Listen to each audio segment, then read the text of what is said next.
हुदूद के बाद लूट लूट। अगर ये कहा जा रहा है तो इसकी वजह भी है। विशाखापट्टनम में तबाही के तूफान के बाद अब लोगों के सामने रोजमर्रा की जरूरी चीजों की ऐसी किल्लत है कि लूट मच गई है। राहत सामान से लदे ट्रक लूटे जा रहे हैं तो जरूरी चीजों की कमी में दुकानदारों को मुनाफे या लूट का बाजार दिख रहा है। किस तरह विशाखापट्टनम में मची है लूट, हमारी इस रिपोर्ट में आप देखिए।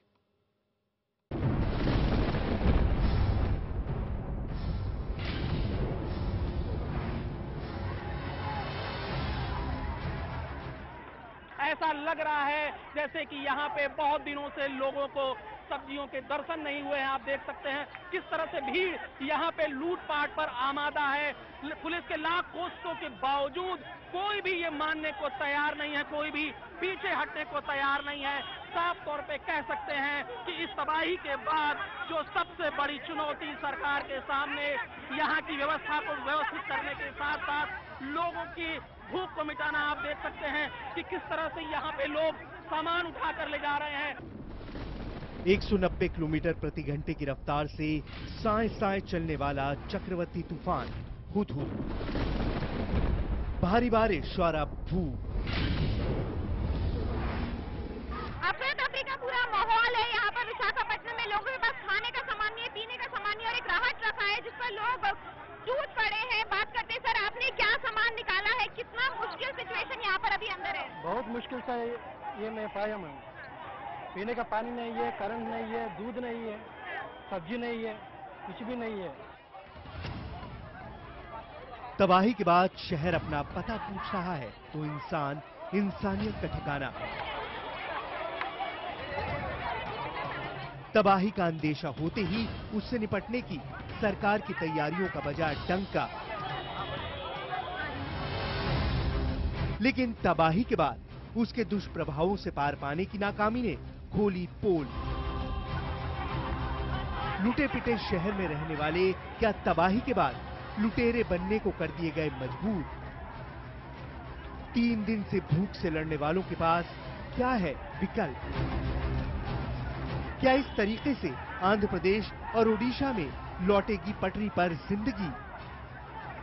क्या भूख से रोते बच्चे के लिए किसी भी तरह दूध का इंतजाम करना गुनाह है?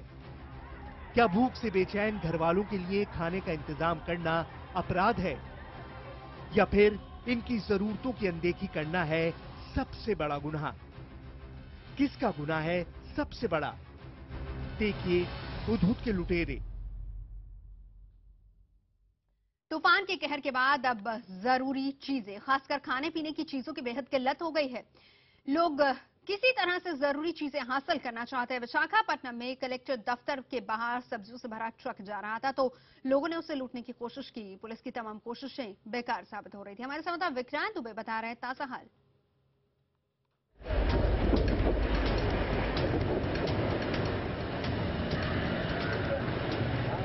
विशाखापट्टनम आंध्र प्रदेश ही नहीं, देश के चंद बड़े शहरों में से एक।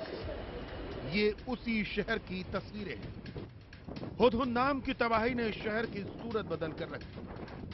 वो भी इस तरह कि खुद प्रधानमंत्री नरेंद्र मोदी को इस बदली सूरत को देखने के लिए मौके पर हवाई सर्वेक्षण के लिए पहुंचना पड़ा। लेकिन प्रधानमंत्री यहां की कौन सी तस्वीर याद रखना चाहेंगे, जो पहले कभी देखी थी या फिर वो जो हुदहुद तूफान के बाद इस शहर की बन गई है?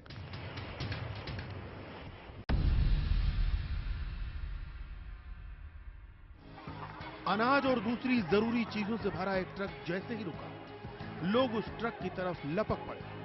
आनन फानन में कई लोग ट्रक के ऊपर चढ़ गए और अपने साथियों के लिए भरी बोरियां गिराने लगे। ट्रक पर लदे सामान को बचाने के लिए मौके पर पहुंचा एक ट्रैफिक पुलिसकर्मी लाचार नजर आने लगा।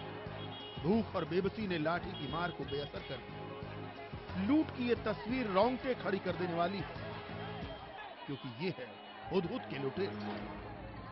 मुश्किल से ये मैं पाया हूँ। पीने का पानी नहीं है, करंट नहीं है, दूध नहीं है, सब्जी नहीं है, कुछ भी नहीं है।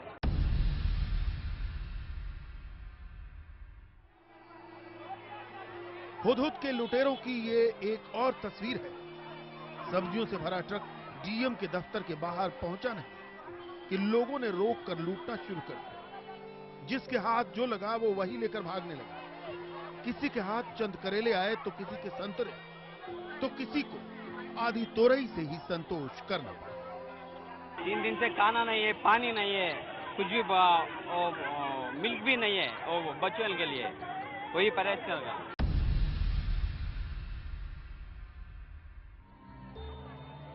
राहत का ये ट्रक जरूरतमंदों के लिए दूध लेकर आया है, लेकिन तस्वीरें चीख-चीख कर बता रही हैं कि जरूरत का ये दूध कितनी देर बाद जरूरतमंदों तक पहुंचा है। यही वजह है कि लोगों का सब्र टूट गया है। कतार में अपनी बारी का इंतजार भला हो तो कैसे, तो बांटने वालों को भी हकीकत समझ में आ गई। ये हुदहुद की लूट है या फिर विशाखापट्टनम लूट मची। इस असलियत को जानना भी बेहद जरूरी है। इसे समझने के लिए पहले इस शहर की ये तस्वीर। आप देख सकते हैं कि लोगों की भीड़ इस ट्रक की ओर चली आ रही है जहां पे यहां राशन बांटे जा रहे हैं, क्योंकि आज सबसे बड़ी समस्या विशाखापट्टनम के लोगों के सामने पेट भरने की है। एयरपोर्ट से लेकर पेट्रोल पंप तक, शॉपिंग मॉल से लेकर दुकान तक, हर तरफ तबाही की निशानियां हैं। जब संचार व्यवस्था ठप हो गई हो, बिजली के बगैर शहर अंधेरे में सोता जागता हो, तो जिनके पास बेचने के लिए माल होता है वो इंसानियत को मारकर मुनाफे के बाजार में खड़ा होता है। नतीजा, पेट्रोल पंप पर लंबी लंबी कतारें और दुकानों में जरूरी सामान की कीमत अनाप-शनाप। मतलब आरोप है कि पेट्रोल पंप पर एक व्यक्ति को 1 लीटर से ज्यादा पेट्रोल नहीं दिया जा रहा। दुकानदार जरूरी चीजों की कीमत बढ़ा चढ़ाकर वसूल रहे हैं। 10 लीटर वाला पानी का कैन 2500 रुपए में बिक रहा है। 1 लीटर की पानी वाली बोतल 100 रुपए में मिल रही है, तो दूध 60 से 80 रुपए प्रति लीटर की दर से बिक रहा है।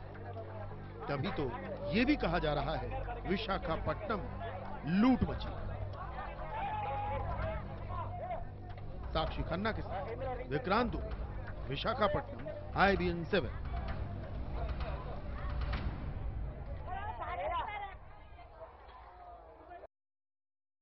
तो खाने पीने की चीजों की किस तरीके से किल्लत हो रही है ये आप देख रहे हैं। बहरहाल तूफान के कहर के बाद अब जरूरी चीजें, खासकर खाने पीने की चीजें, काफी ज्यादा किल्लत इनकी हो रही है और लोग किस तरीके से अपनी जरूरी चीजें हासिल करना चाहते हैं। विशाखापट्टनम में कलेक्टर दफ्तर के बाहर एक सब्जियों से भरा ट्रक जा रहा था तो लोगों ने उसे लूटने की कोशिश की। देखिए हमारे संवाददाता की ये रिपोर्ट। विशाखापट्टनम में खाने के सामान को लेकर लूटपाट शुरू हो गई। आप देख सकते हैं कि ये विशाखापट्टनम कलेक्ट्रेट के सामने आप देख सकते हैं किस तरह से सब्जियों की लूटपाट हो रही है। जैसे भी कोई ट्रक इधर से गुजर रही है, लोग उसे रोक ले रहे हैं और जो भी चीजें खाने पीने की मिल रही है उसे लूट लिया जा रहा है। साफ तौर पे कह सकते हैं कि सरकार की तरफ से दावे बहुत किए गए थे, तैयारियां बहुत की गई थी, लेकिन आज ये तैयारियां कमजोर दिखाई दे रही हैं, क्योंकि लोगों की जो भीड़ है उसके सामने आप देख सकते हैं कि पुलिस को अब यहाँ पे लाठी चलाना पड़ रहा है। आप देख सकते हैं कि ट्रक के ऊपर लोग चढ़ गए हैं और सब्जी को उठा के अपने घर ले जा रहे हैं। लिहाजा किसी तरह से पुलिस इस भीड़ को समझाने की कोशिश कर रही है। कई जगहों पे लाठियां भी चलाई गई। आप देख सकते हैं कि अपने वजन से भी ज्यादा वजन लोग उठा के भागने की कोशिश कर रहे हैं। ऐसा लग रहा है जैसे कि यहाँ पे बहुत दिनों से लोगों को सब्जियों के दर्शन नहीं हुए हैं। आप देख सकते हैं किस तरह से भीड़ यहाँ पे लूटपाट पर आमादा है। पुलिस के लाख कोशिशों के बावजूद कोई भी ये मानने को तैयार नहीं है, कोई भी पीछे हटने को तैयार नहीं है। साफ तौर पे कह सकते हैं कि इस तबाही के बाद जो सबसे बड़ी चुनौती सरकार के सामने यहाँ की व्यवस्था को व्यवस्थित करने के साथ साथ लोगों की भूख को मिटाना। आप देख सकते हैं कि किस तरह से यहाँ पे लोग सामान उठाकर ले जा रहे हैं।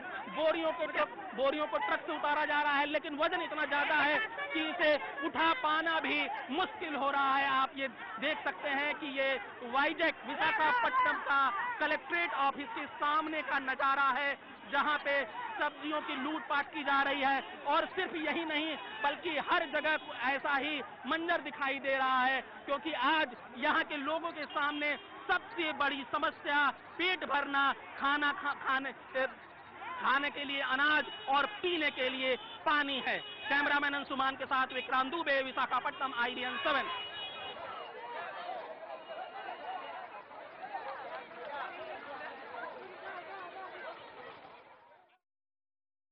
और हुदहुद तूफान से मची तबाही का जायजा लेने आज खुद प्रधानमंत्री नरेंद्र मोदी विशाखापट्टनम पहुंचे। इस मौके पर उन्होंने हुदहुद से प्रभावित इलाके में हर तरह की मदद का भरोसा दिया है। मैंने हवाई निरीक्षण करके ओडिशा का इलाका भी देखा है। आज